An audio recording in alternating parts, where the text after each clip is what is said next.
ഭീകരനാണ്. കേരളം എന്ന കൊച്ചു സംസ്ഥാനം തന്നെ കോടിക്കണക്കിന് രൂപയുടെ മദ്യം ഉപയോഗിച്ചിട്ടുണ്ട്. എന്നാൽ അതിൽ നിന്ന് രക്ഷ നേടണമെന്ന് നിങ്ങൾ ആഗ്രഹിക്കുന്നെങ്കിൽ അല്പനേരം ഞങ്ങളെ ശ്രദ്ധിക്കൂ. മദ്യം ഒരു ചതിക്കുഴിയാണ്. അറിഞ്ഞോ അറിയാതെയോ മനുഷ്യർ അതിൽ ചെന്ന് വീണിട്ട് അതിൽ നിന്ന് രക്ഷപ്പെടാൻ കഴിയാതെ ബന്ധപ്പെടുന്നു. സകലങ്ങളിലോ വീടുകളിലോ സ്ഥാപനങ്ങളിലോ ഒരു ആഘോഷം വന്നാൽ മദ്യം ഒരു പ്രധാന ഘടകമായി മാറിയിട്ടുണ്ട്. ക്രൂരമായ ആ വിധത്തിൽ അഭിപ്രായിക്കാൻ നാം വളരെയധികം ശ്രദ്ധിക്കേണ്ടതാണ്. ആഘോഷം എന്നാൽ മദ്യസേവ വേണമെന്നാണ് ചിലരുടെ വ്യക്തം.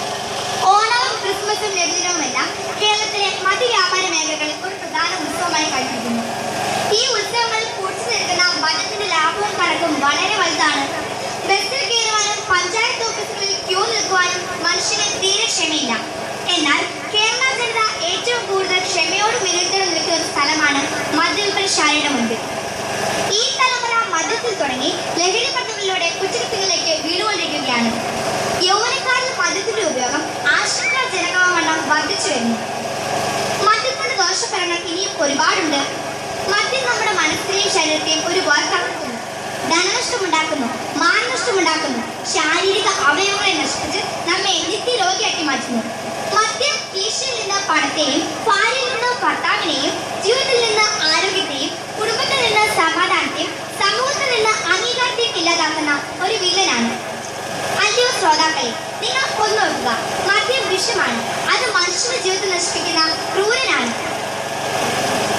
കേരളം കണ്ട ഏറ്റവും വലിയ മദ്യദുരന്തമായിരുന്നു വൈപ്പിലേത് എന്ന സ്ഥലത്തെ മദ്യദുരന്തം. നൂറുകണക്കിന് കുടുംബങ്ങൾ അനാഥരായി മാറി. പലരും അന്ധന്മാരായി.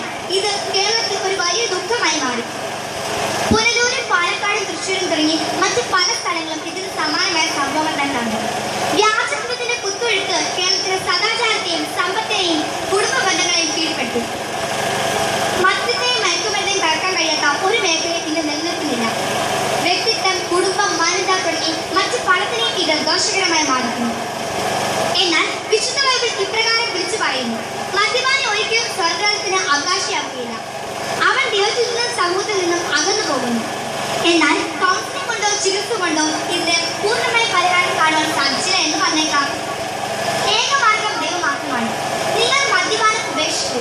എന്നാൽ നിങ്ങളുടെ സമൂഹത്തിൽ നിന്ന് അംഗീകരിക്കപ്പെട്ടതാണ്. നിങ്ങളുടെ ജീവിതവും കുടുംബവും സന്തോഷപൂർണ്ണമാകും.